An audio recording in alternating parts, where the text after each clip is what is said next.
حمدا والصلاۃ والسلام۔ درس نمبر 3۔ تیسرا درس شروع کرنے سے پہلے ہم پچھلے 2 دروس کا کچھ خاکہ آپ کے سامنے پیش کر دیں گے بغرض تکرار کے ربط جڑ جائے۔ ابتداً ہم نے جو ہے وہ حدیث، علم حدیث اور اصول حدیث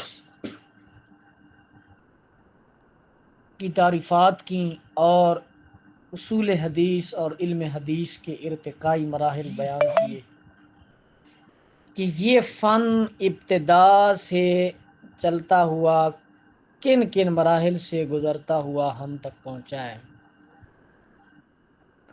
اس بات کو بیان کیا۔ اور پھر علم حدیث اور اصول حدیث کی کتب کو بیان کیا کہ دونوں فنون میں ابتداً کوئی مختص کتب نہیں لکھی گئی تھی، بلکہ جو ہے الگ الگ اشیاء پر یہ فنون جو ہے وہ جمع کیے گئے تھے۔ اور اصول حدیث کے اندر امام شافعی کی کتاب الرسالہ اور حدیث کے اندر صحابہ کرام کے صحائف جو ہے وہ ابتدا کا باعث بنے، یہ ابتدا وہاں سے ہوئی۔ اس کے بعد پھر ہم نے کچھ ائمہ کا ذکر بھی کیا، اور پھر ہم نے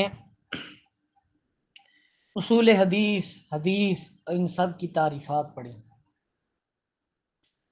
اس سے پہلے میں آپ کو جو ہے وہ فائدہ تن ایک بات بتا دوں۔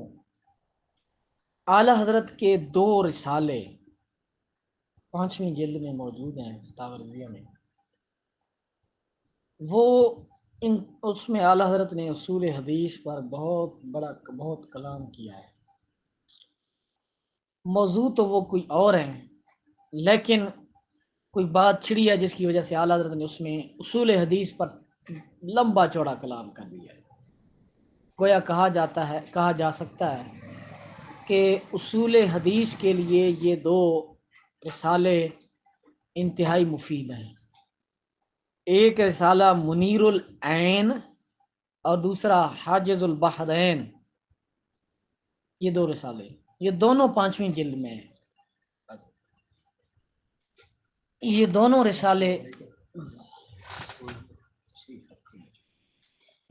رسالے 5ویں جلد میں موجود ہیں۔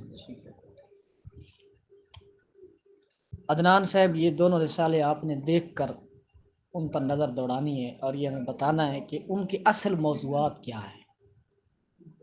اصول حدیث تو اس میں بیان کیے گئے ہیں، اصل موضوعات ان کے کیا ہیں،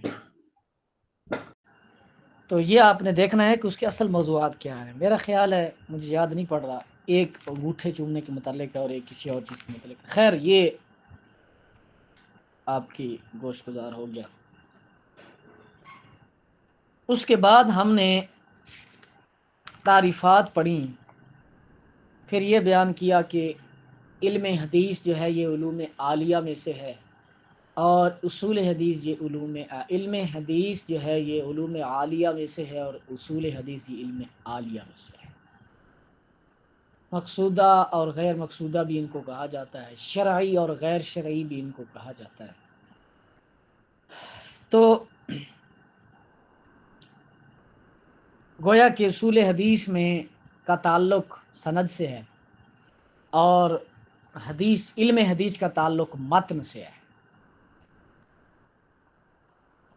اصول حدیث یعنی سند پر کتنا بڑا دار و مدار ہے، کتنا بڑا دار و مدار ہے دین اسلام کا، کہ میں نے پچھلے درس میں بھی عرض کی تھی کہ اس کے متعلق امام سفیان ثوری جیسے بندے نے کہہ دیا کہ سند مومن کا ہتھیار ہے،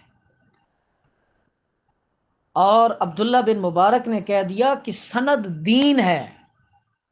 اتنی اہم چیز سند دین ہے کہ اسناد ٹھیک ہوں گی تو متون ٹھیک ہوں گے، متون ٹھیک ہوں گے تو احادیث کے ذخائر اور مجموعے ٹھیک ہوں گے، ذخائر اور مجموعے ٹھیک ہوں گے تو مجتہدین کا استدلال اور استخراج ٹھیک ہوگا، استدلال اور استخراج ٹھیک ہوگا تو قرآن مجید اور احکامات الہیہ صحیح صورت میں امت کے سامنے، مخلوق کے سامنے آئیں گے، مخلوق کے سامنے صحیح صورت میں آئیں گے تو دین اسلام کا تحفظ ممکن ہوگا۔ تو اسی لیے انہوں نے نتیجہ پیش کر دیا کہ کیا سند دین ہے۔ اس کے بعد ہم نے سند کی وضاحت کی تھی، متن کی وضاحت کی تھی، پھر ہم نے طالب حدیث بیان کیا تھا کہ جو مبتدی ہوتا ہے، پھر ہم نے راوی بیان کیا تھا کہ جو حدیث کو روایت کرتا ہے راویوں کے ساتھ، پھر ہم نے محدث کا بتایا تھا کہ جو درایتاً روایتاً جانتا ہو حدیث کو۔ درایتاً مطلب، درایت اور روایت کیا ہوتا ہے؟ روایت کہتے ہیں سند کو، اور درایت کہتے ہیں اس متن کے فہم کو۔ اسی لیے بہت سے علماء گزرے ہیں جو درایتاً امام تھے، محدث تھے، بہت سے علماء گزرے ہیں جو روایتاً محدث تھے، یعنی خاص وہ اسماء الرجال کے فن کو جانتے تھے۔ جو درایتاً جانتے تھے جیسے ابن حجر مکی اسقلانی ہے، ٹھیک ہے۔ اب یہ امام جلال الدین سیوطی جو ہم بار بار کہتے ہیں نا، ابھی پتہ نہیں انہوں نے یہ لکھ دیا، انہوں نے وہ لکھ دیا، انہوں نے مسند فاطمہ الزہرا میں پتہ نہیں کیسی کیسی روایات لکھ دیں، انہوں نے تاریخ الخلفاء میں پتہ نہیں کیسی کیسی باتیں لکھ دیں۔ اس کی وجہ یہی ہے کہ وہ روایت کے امام ہیں، وہ درایت کے امام نہیں ہیں۔ یعنی ان کا کام کیا ہے؟ روایات اکٹھی کرنا، جیسے تاریخ دمشق والے ہیں یا ابن عساکر ہیں، تو ان کے کام کیا ہے کہ یہ روایات اکٹھی کرتے ہیں، پرکھ چھان بین یہ کام یہ نہیں کرتے۔ یہ کام کون کرتا ہے؟ یہ کام ناقد کرتا ہے، یہ کام جو درایت کو سمجھتا ہے وہ کرتا ہے۔ خیر، تو محدث جو ہوتا ہے، محدث وہ ہوتا ہے جو درایتاً بھی جانتا ہوں، روایتاً بھی جانتا ہوں۔ جاننا اور ہوتا ہے، ضبط صدر کرنا اور ہوتا ہے۔ ضبط صدر کرنا کیا ہوتا ہے؟ ضبط صدر ہوتا ہے کہ کہیں بھی کسی بھی نشست میں ضرورت پڑنے پر آپ فی البدی حدیث سنا دیں، جیسے ابو حنیفہ عن یحییٰ عن محمد ابن ابراہیم التیمیی وعن علقمۃ ابن وقاص اللیثی وعن عمر ابن الخطاب قال قال رسول اللہ صلی اللہ علیہ وسلم الاعمال بالنیات۔ یہ مسند امام اعظم کی پہلی حدیث ہے۔ یہ اب میں نے آپ کو ضبط صدر تھی تو یہ سنا دی ہے۔ محدث کے لیے ضبط صدر کرنا ضروری نہیں ہوتا، بلکہ کیا اس کو حدیث کی روایتاً بھی اور درایتاً بھی، سند کے لحاظ سے بھی، متن کے بھی لحاظ سے فہم حاصل ہو کہ فلاں حدیث فلاں کتاب میں درج ہے، فلاں کتاب میں درج ہے، فلاں کی سند ایسے، فلاں کی سند ایسے، فلاں کی سند، یعنی وہ کتاب کا محتاج ہوتا ہے، یہ محدث ہوتا ہے۔ اس کے بعد ضبط صدر والوں کا سلسلہ شروع ہوتا ہے، تو پہلے نمبر پر حافظ الحدیث آتا ہے، جس کو 1,00,000 حدیث درایتاً، روایتاً، سنداً، متناً، تعدیلاً، جرحاً یاد ہوتی ہیں، فی البدی یاد ہوتی ہیں، ضبط صدر ہوتی ہیں اس کو۔ اس کے بعد حجت فی الحدیث آتا ہے، جس کو 3,00,000 حدیث سنداً، متناً، جرحاً، تعدیلاً، تاریخاً یاد ہوتی ہیں۔ اس کے بعد حاکم فی الحدیث آتا ہے، جس کو دنیا کی تمام احادیث یاد ہوتی ہیں۔ تمام احادیث سے مراد اس وقت جو دنیا میں احادیث گردش کر رہی ہوتی ہیں، اس وقت جو دنیا میں حدیث، اس کا دعویٰ ہوتا ہے کہ یہ دنیا کی اس وقت جو تمام حدیث جو ہیں وہ مجھے یاد ہیں، سندن، متنن، تعدیلاً، جرحاً، تاریخاً، ہر لحاظ سے۔ اس کے بعد امیر المومنین آتا ہے، جو ان تمام سے بلند تر ہوتا ہے، جو حدیث کی علتوں کو بھی جانتا ہے۔ یہ درجے ہیں حدیث کے ساتھ شغف رکھنے والوں کے۔ اس کے بعد 2 اصطلاحات اور ہیں، ایک شیخ اور ایک امام۔ شیخ بولا جاتا ہے کوئی کسی کم فن میں جو کامل ہو، جیسے شیخ الحدیث، شیخ التفسیر، شیخ المناطقہ، شیخ الفلسفہ، ٹھیک ہے، شیخ الفقہ۔ اور امام وہ ہوتا ہے جس کی کسی فن میں پیروی کی جاتی ہے، کسی خاص فن میں، جیسے ابن حاجب کو کہا جاتا ہے امام النحو، ابو علی سینا اور فارابی کو کہا جاتا ہے امام المناطقہ، ان کو شیخین کہا جاتا ہے، امام ان دونوں کی پیروی کی جاتی ہے۔ اسی طرح ہر فن کا الگ امام ہے، تصوف کے امام غزالی کو کہا جاتا ہے۔ اسی طرح امام اہل سنت امام احمد رضا خان بریلوی کو کہا جاتا ہے ان کی زندگی کے بعد۔ تو یہ تھے پچھلے درس جن میں ہم نے کچھ چیزیں جو تھی وہ ہم نے آپ کے سامنے دہرا دی۔ اس کے بعد احادیث میں ہر محدث کا ہر مقام پر اپنا اپنا لفظ ہوتا ہے حدیث روایت کرنے کا۔ کوئی اخبرنا کہتا ہے، کوئی اخبرنی کہتا ہے، کوئی حدثنا کہتا ہے، کوئی حدثنی کہتا ہے، کوئی سمیتو کہتا ہے، کوئی سمیت نہ کہتا ہے۔ اسی طرح کوئی ان کے ساتھ شروع کرتا ہے، کوئی بلغنی بلغنا کے ساتھ شروع کرتا ہے۔ یہ مختلف اصطلاحات ہیں، یہ مختلف کنائے ہوتے ہیں، یہ مختلف انداز ہوتے ہیں محدثین کے۔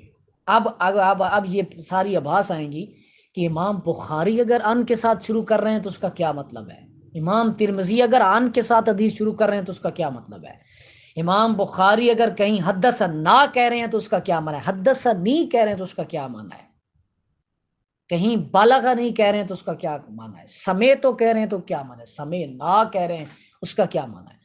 یہ ہر محدث کا اپنا ایک انداز ہوتا ہے، ان کو سمجھنا پڑتا ہے، یہی علم حدیث ہے۔ اس کے بعد جناب والا آج ہم بیان کریں گے جو نئے درس سے تعلق رکھتا ہے کہ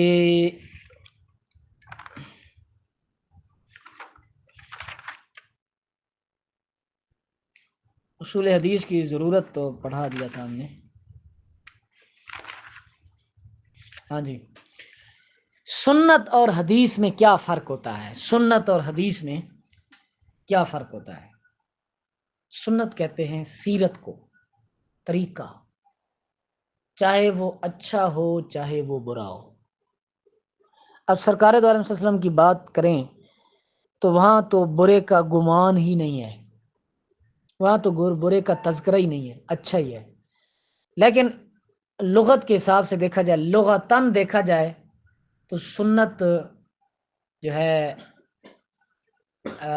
اچھے پر بھی اطلاق ہوتا ہے، برے پر بھی اطلاق۔ سنت الفرعون، سنت فرعون، فرعون کا طریقہ کیا جی، بڑے بڑے محلات بنانا، بڑی بڑی تعمیرات کرنا، یا حامان ابن لی صرحا لعلی اطلع الی الہ موسیٰ، اے حامان میرے لیے ایک تعمیر بنا جس پر میں چڑھ کے موسیٰ کے الہ کو، موسیٰ کے خدا کو جھانک آؤں۔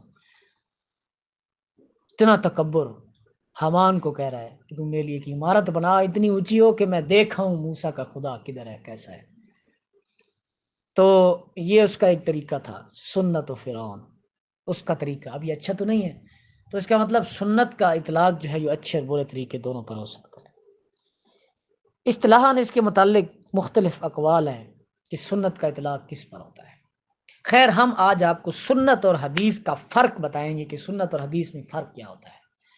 ادھر سے یہ بات بھی واضح ہو جائے گی کہ جو کہتے ہیں ہم اہل حدیث ہیں، بھائی یہ تو تمہاری بے وقوفی ہے، حدیث پر بے عینی ہی تو عمل ممکن ہی نہیں ہے، ہاں سنت پر عمل ممکن ہے۔ کیوں؟ سنت کیا ہوتی ہے؟ سنت میں 3 چیزیں داخل ہوتی ہیں، اقوال، افعال اور تقریرات، جو کہ حدیث کی 3 قسمیں بھی ہیں، حدیث قولی، حدیث فعلی، حدیث تقریری۔ حدیث قولی آپ جانتے ہیں جو جس میں قول ہو آپ صلی اللہ علیہ وسلم کا یا صحابی کا یا تابعی کا، حدیث فعلی جس میں فعل ہو آپ صلی اللہ علیہ وآلہ وسلم کا یا صحابی کا یا تابعی کا، حدیث تقریری جس میں تقریر ہو سرکار دو عالم صلی اللہ علیہ وسلم کی یا صحابی کی یا تابعی کی۔ یعنی تقریر کیا عدنان صاحب؟ جو آپ کے سامنے کام کیا گیا خاموش رہیں یا خاموش رہ کر تصدیق کریں یا بول کر تصدیق کریں، خاموش رہنا بھی تصدیق ہوتا ہے۔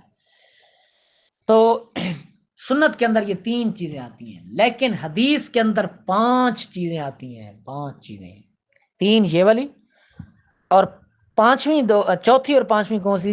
پیدائشی اوصاف اور اخلاقی اوصاف، یا اخلاقی اوصاف میں وہ چیزیں بھی آ جائیں گی جو آپ کے ساتھ خاص ہیں۔ جو کہتے ہیں ہم اہل حدیث ہیں تو بتائیے معراج کی حدیث موجود ہیں، کریں حدیث پر عمل، چلیں معراج پہ چلتے ہیں سارے، کریں حدیث پر عمل، نہیں ہو سکتا۔ جو کہتے ہیں حدیث پر عمل، آپ نے 11 شادیاں فرمائی ہیں، کریں 11 شادیاں، بیک وقت 9 کریں 9، نہیں ہو سکتا۔ تو ادھر سے ایک عقیدہ بھی ثابت ہو گیا کہ بھئی اہل حدیث ہونے کا تو دعویٰ ہی بے جا ہے، اہل حدیث ہونے کا تو دعویٰ ہی بے جا ہے کہ ہم حدیث پر عمل کرنے والے ہیں جی۔ حدیث اور چیز ہے، سنت اور چیز ہے۔ سنت وہ ہے جن کو ائمہ نے قرار دیا ہے سنت ہے، حدیثیں تو بے تحاشا ہے۔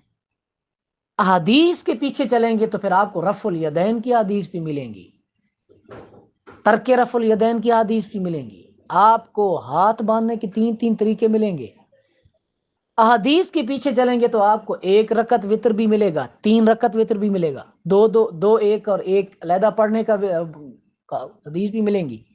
اس کے پیچھے چلو تو یہ ایک فرق تو یہ ہے کہ اس کے اندر 3 چیزیں ہوتی ہیں، اس کے اندر 5 چیزیں ہوتی ہیں حدیث کے اندر، اور یہ 3 جو ہیں اقوال افعال تقریرات، یہ مصادر شرعیہ ہیں حدیث کی دنیا کے اندر، مصادر شرعیہ ہیں۔ ویسے تو مصادر شرعیہ آپ جانتے ہیں 4 ہیں جو متفق علیہ ہیں جی، کتاب اللہ، سنت، اجماع اور قیاس، اور جو کہہ لیں اختلافی ہیں وہ سارے ملا کے تقریباً 11 12 تک کوئی لے جاتے ہیں وہ ہے۔ تو یہ 3 چیزیں اقوال افعال تقریرات یہ سنت میں شامل ہوتی ہیں۔ حدیث کے اندر پیدائشی اوصاف اور اخلاقی اوصاف بھی شامل ہیں۔ اب یہاں سمجھنے کی بات یہ ہے، جہاں سے میں نے یہ بات نکالی ہے کہ بھئی حدیث پر تو عمل ہی ممکن نہیں ہے، یہ دعویٰ ہی ٹھیک نہیں ہے کہ ہم اہل حدیث ہیں۔ کیوں کہ پہلے 3 سے شریعت ثابت ہوتی ہے، پیدائشی اوصاف اور اخلاقی اوصاف سے شریعت ثابت ہی نہیں ہوتی۔ کوئی کہے کہ سرکار دو عالم صلی اللہ علیہ وآلہ وسلم خلیق مزاج تھے، انتہائی اخلاق والے تھے، یا چلو یہ تو ایک صفت پیدا کی جا سکتی ہے، آپ انتہائی نرم دل تھے، انتہائی نرم دل تھے۔ اب کوئی کہے چونکہ یہ حدیث میں آیا ہے تو ہر بندے کے لیے نرم دل بننا ضروری ہے، تو کیا یہ شریعت کا اس بات ٹھیک ہوگا؟ ٹھیک نہیں ہوگا۔ آپ کا پیدائشی وصف تھا کہ آپ کے پسینے سے خوشبو آتی تھی، تو کیا کوئی استدلال کرے آپ کے پسینے سے، ہر بندے کے پسینے سے بھائی خوشبو آنی چاہیے، کیوں آپ کے پسینے سے یہ استدلال ٹھیک ہوگا؟ نہیں ٹھیک ہوگا۔ کیوں کہ پیدائشی اوصاف اور اخلاقی اوصاف سے تو شریعت ثابت ہی نہیں ہوتی۔ اب دیکھو ایک اور چیز اسی کے ساتھ تباً سمجھتے جائیے، شرعی زندگی اور بشری زندگی۔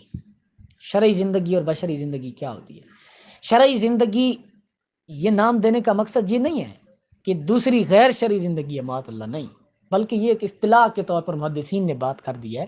جیسے ہم کہتے ہیں کہ شرعی علوم اور غیر شرعی علوم، تو اس سے مراد ہمارا علوم عالیہ اور علوم عالیہ ہوتا ہے، علوم مقصودہ اور غیر مقصودہ۔ تو اس کا یہ مطلب نہیں ہوتا کہ صرف، نحو، منطق، فلسفہ وغیرہ یہ ساری چیزیں یہ غیر شرعی ہے، اس کا یہ مطلب نہیں ہوتا، بلکہ یہ ایک اصطلاح ہے، علماء نے یہ بیان کر دی ہے، تو اس طرح چلتی آ رہی ہے۔ تو شرعی زندگی کون سی ہے؟ یہ اعلان نبوت سے بعد کی زندگی ہے۔ اس کو شرعی کیوں کہا جا ہے؟ وجہ تسمیہ بتاؤں آپ کو، وجہ تسمیہ کیا ہوتا ہے؟ نام رکھنے کی وجہ، تسمیہ مصدر ہے، نام رکھنا، سما یسمی سے، تو نام رکھنا، نام رکھنے کی وجہ یہی ہے کہ اس زندگی سے شریعت ثابت ہوتی ہے۔ اعلان نبوت کی زندگی سے پہلے زندگی سے شریعت کو ادھر سے استدلال کرتا ہے، اعلان نبوت سے پہلے کی زندگی سے استدلال کرتا ہے، اس کا استدلال باطل ہوگا، بعد والی زندگی سے استدلال ہوگا جو بھی ہوگا۔ ہاں جی، تو یہ استدلالات سارے جو بھی اعلان نبوت سے پہلے کا استدلال کر رہا ہے وہ باطل ہے۔ اسی کو سنت بھی کہتے ہیں بعد والی، اس میں اقوال افعال تقریرات بیان کی جاتی ہیں، یہی مصادر ثلاثہ ہیں حدیث کی دنیا کے اندر، حدیث کی دنیا کے اندر۔ اور بشری زندگی یہ اعلان نبوت سے پہلے کی زندگی ہے، اسے سیرت بھی کہتے ہیں، سیرت، سیرت، محض سیرت۔ یہ شرع کے لیے جزوی طور پر دلیل نہیں بن سکتی، اجمالاً دلیل بن سکتی ہے۔ یہ بہت گہری بات ہے ثاقب صاحب، جزوی دلیل اور اجمالی دلیل ہونے کا کیا مقصد ہے؟ جزوی طور پر دلیل اور اجمالی طور پر دلیل، اس کا کیا مقصد؟ مولانا آپ کی ذہن کے مطابق یہ کیا آپ کو سمجھ آ رہی ہے کہ اعلان نبوت سے پہلے کی زندگی جزوی طور پر دلیل نہیں بن سکتی لیکن اجمالی طور پر دلیل بن سکتی ہے شریعت کے اندر؟ یعنی اجمالی طور پر کیسے، جزوی طور پر کیسے نہیں بن سکتی؟ کہ اسی ایک جز کے اندر کہ آپ نے اعلان نبوت سے پہلے فلاں موقع پر یہ کام کیا تھا تو لہٰذا ہم اس سے استدلال کر رہے ہیں، نہ، یہ جزوی دلیل ہے۔ کلی دلیل کیسے بن سکتی ہے کہ آپ صلی اللہ علیہ وآلہ وسلم جو ہے مثال کے طور پر کہہ لیں کہ آپ کی سیرت تھی امانت داری، آپ کا انداز تھا اعلان نبوت سے پہلے بھی امانت دار ہونا، صادق ہونا، امین ہونا، شریف ہونا، ٹھیک ہے، خلیق ہونا، یہ ساری چیزیں یہ جزوی طور پر شریعت اسلامیہ کے لیے دلیل بن سکتی ہے کہ ان کو بندہ انسان کے لیے اوصاف کہہ سکتا ہے، توجہ، اوصاف کہہ سکتا ہے۔ تو میرا خیال ہے آج کے لیے اتنا ہی کافی ہے، کافی فوائد آپ کے سامنے بیان ہوئے تحریر سے ہٹ کر بھی۔ تو آج جو نیا سبق پڑھا ہے اس میں صرف آج سنت اور حدیث کا فرق تھا کہ سنت کے اندر 3 چیزیں ہوتی ہیں، حدیث کے اندر 5 چیزیں ہوتی ہیں۔ سنت اور 3 چیزوں سے شریعت ثابت ہوتی ہے، باقی کی 2 چیزوں سے شریعت ثابت نہیں ہوتی۔ ھذا ھو المرام واللہ اعلم بحقیقت۔